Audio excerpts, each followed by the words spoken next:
explain why there's so much controversy about auditing the Federal Reserve System? What would you guess is there? Why is there so much? Who does not want the Federal Reserve audited? The Federal Reserve. The Federal Reserve and all the lackeys who are willing to go along, who can be controlled one way or the other by the Federal Reserve. It is. We talk about the third rail of politics, like Social Security or something. People don't want to touch that third rail because they get electrocuted, right? This is the biggest third rail that there ever was. I remember back in the early 90s, we used to all the time talk, Ron Paul always had a bill to get rid of the Federal Reserve System. Well, he couldn't get, nobody would sign on for that, just a handful of people. And so I finally decided, well, I'll just have a bill to audit the Federal Reserve. People shouldn't, they've never had a full audit of the Federal Reserve. And we've still never had an audit, and this audit, the Fed bill comes up each year. Rand Paul is carrying it now, and it went from 9 people signed on to 13 and 17 and got to 37 and 92 eventually over a number of years, but we've still never had a full audit of the Federal Reserve because they don't want to be audited, and they have tremendous power because they have money. They've got I'll jump to the conclusion here real quickly. I am a personal believer. If I were to ask you, what is the one thing that we could do to end this nefariousness that's going on in the world, all the bad political things, what are some of the things that you would say that we might be able to do? I mean, you might say, well, seal our borders, or have a strong military, or what else might you come up with? Lobby. Cut the lobbyists. Get rid of the lobbyists. No lobbying by former congressmen and so on.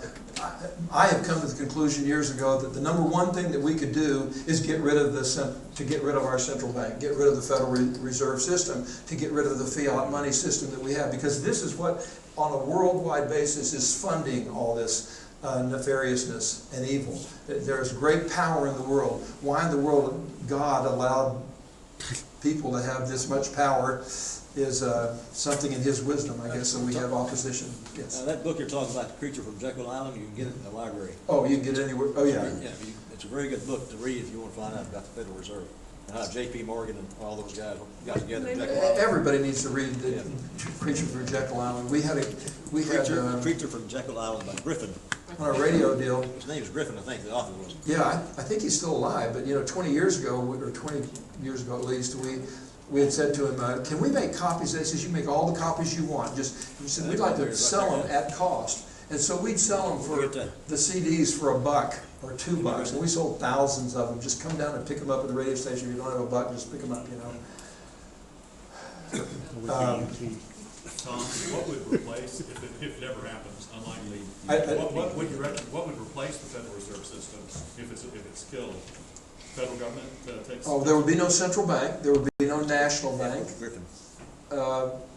You mean as far as what our money system would be? Yes. Well, that's a good question. It could be that we would have just treasury bills. You remember Lincoln did the same thing as Kennedy. Both of them got killed right after they did this. But Lincoln said, look, we're going into a lot of debt in the war. If we're going to go into debt, we don't have to be paying money to the Rothschilds. The South was borrowed from James de Rothschild, and the North was borrowed from Nathan, I think, de Rothschild in England.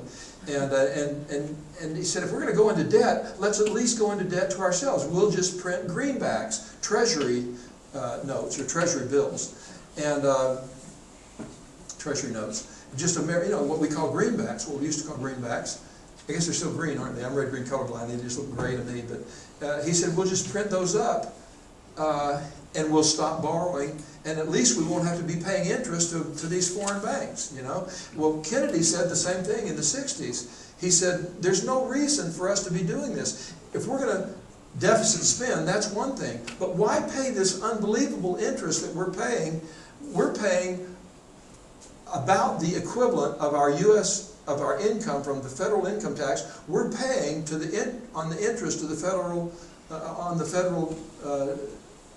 debt, the total debt, most of which is owed to the Federal Reserve. And he said we don't have to do that. And so he ordered, and they printed up billions of dollars of treasury bills, of silver certificates at that time. Or didn't they get rid of the silver certificates right then? Well, '63. he was killed about 3 weeks after that, and the very first day, Johnson rescinded by executive order the order it was going to be a short time, and they were going to start issuing these, using these to pay the bills of the United States and getting them and stop borrowing money from the central banks of the world. And that's why he was killed. I believe that must have sealed the deal or something, you know. But you just don't mess with these guys. These guys this is the biggest golden goose that anyone has ever had. It's the greatest, it is a great ripoff. They do create money literally out of thin air. And I want to give us some kind of perspective of our money here. Our national deficit every year, does anyone know what our national deficit is? More than a trillion. Pardon? Our national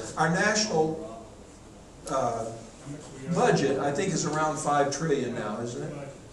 Pardon?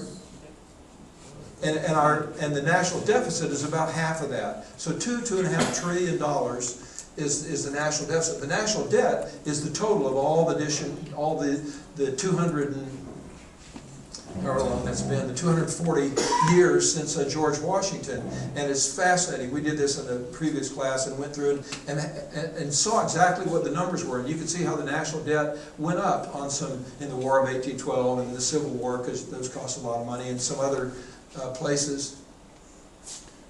Total revenue, 3.3 trillion. I don't know. That's requested. 3.9 trillion requested. That's right, about 3.3 trillion. Our total debt right now, according to where this is, I thought it was up almost $20 trillion right now, but it has almost, under Obama, we've gone, under Bush, it went up rapidly. We've hit the log phase. 11 trillion in the Bush. Pardon?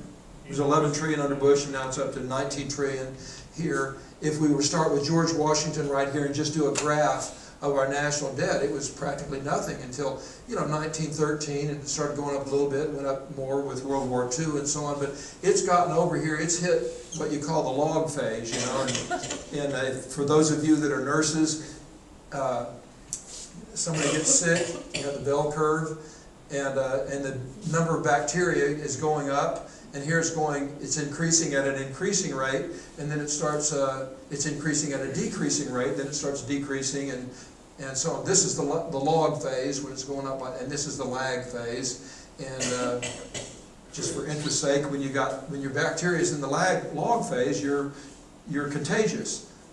Here you still got a bunch of bacteria, but it's in the lag phase, and you're not contagious there, right? Is that right?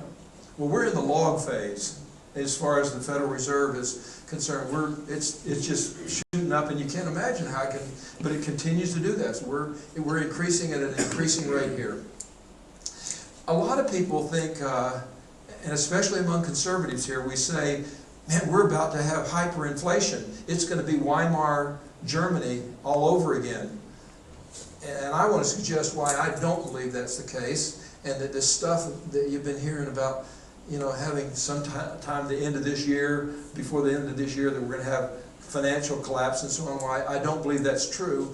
But my purpose in this is just to paint a picture of where we are with the dollar and the central banks of the world and so on. In America, we have a total approximately 40 trillion, maybe a little bit more, $40 trillion out there in America. M1, M2, and M3. We don't. M1 is just cash in the banks, and your demand deposits and so on. M2 includes stocks and bonds and so on. And M3 basically used to be reported by the president every year, and it was a measure of how much the central bank was increasing our money supply by every year. And back in into 2005, beginning 2006, Bush announced that as of March of 2006, they were no longer going to report M3, so that we would not know how much the central bank was increasing our money supply. That shouldn't have upset people, but anyway, so that happened, and they quit reporting it. Anyway, estimate that there's about 40 trillion here in America, so that if you had $1 trillion bailout, like the TARP in 2008 was about 850 billion, and then Obama had one a couple of months later that was about $1 trillion. But so $1 trillion, that's 1/40. That should have created about 2.5% inflation overnight, if that's all the dollars that there were out, about 2.5% overnight, and another 2.5% when Obama. It did not create that inflation, and the question is why. Let me back up a second and just say this. It was on one of these things that I wanted, but I had to look through and read it. I'll just say it. The idea from the very beginning is that the national government does need to be able to coin money, and we do need them to be able to do it and regulate the value thereof. But if they coin too much money, if they create more money than our gross national product, in other words, our gross national product, say it goes up 3% in a year, then we need 3% more money out there to represent as closely as we can, the gross national product. If they create too much money, it causes inflation because it dilutes the value of the money out there. If you have 3% increase in the gross national product for you economists, and we increase the money supply by 3%, then there's no inflation. That's fine. That's the way it ought to be. And that was the plan from the very beginning. But the problem is that our central bank and others around the world have been creating money much more rapidly than their economies are increasing, continuing to do it even when their economies are going downhill. So the question is, how do you avoid this? And some economists came up with this brilliant idea. I mean, it's kind of evil and insidious, but it was a brilliant idea if you just want to avoid inflation. And they said, here in America, we said basically to the OPEC, oil-producing companies, we said, we will let you have a virtual, this is the petrodollar deal. They said, we'll let you have a virtual monopoly. In other words, you all will be able to set the prices on oil as long as you require that everybody pays you in American dollars. And this has been going on for 50, 60 years. That as long as they pay you in American dollars. And that way, there's got to be a whole bunch more dollars. Instead of 40 trillion, we know of something like 250 trillion dollars, 50 trillion dollars that are out there because of the petrodollar deal. We figure it's probably more than that, because you were talking about the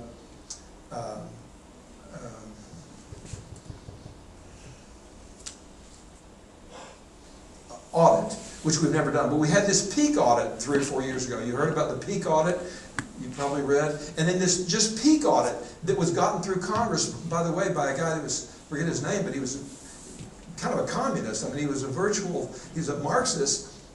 But somehow he got this bill through that just called for a peak, a small audit of only part of the Federal Reserve. And they discovered in that audit that the Federal Reserve, our central bank alone, had created $16.2 trillion in that small space of time that wasn't on the books. It wasn't, Congress had not authorized them. The deal that works, the way backing up, I'm sorry for kind of going back and forth, but the way it works is that the Federal Reserve System says that Congress will say to our central bank, we need more money printed.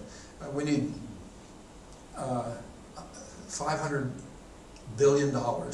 And then they will create that money through a double ledger system, and they will monetize, will create $500 billion, just print it or create it digitally, lend it to our government.